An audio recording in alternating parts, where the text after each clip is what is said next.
बहुत समय पहले की बात है। हिमालय की तलहटी में एक अजीब सा राज्य था, कायावंशी साम्राज्य। कहते हैं ये राज्य किसी नक्शे पर नहीं मिलता, परंतु उसकी कहानियां आज भी कुछ पुराने तांत्रिक और साधु सुनाते हैं। इस साम्राज्य के राजा का नाम था महाराज आदित्य केतु।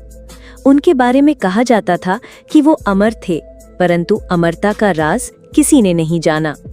महल की सबसे ऊंची मीनार पर एक काला दरवाजा था, जिसे कोई कभी खोल नहीं पाया।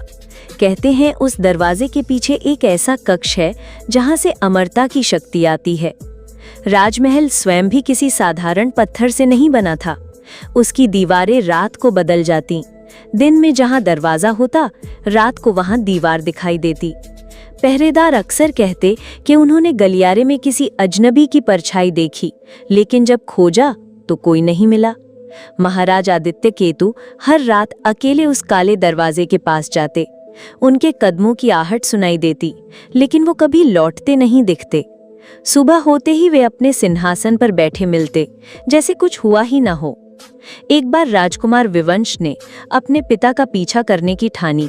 वो छुपकर गया और देखा कि राजा ने उस दरवाजे पर हाथ रखा। अचानक दरवाजा बिना आवाज के खुल गया और भीतर से नीली धुंध बाहर आई। उस धुंध में अजीब सी फुसफुसाहट थी।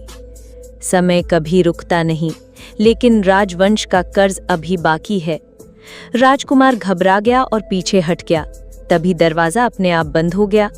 अगले दिन से राजकुमार की तबीयत बिगड़ने लगी। उसने जो देखा था वो किसी को बता नहीं पाया। आज तक उस राजवंश की गाथा अधूरी है।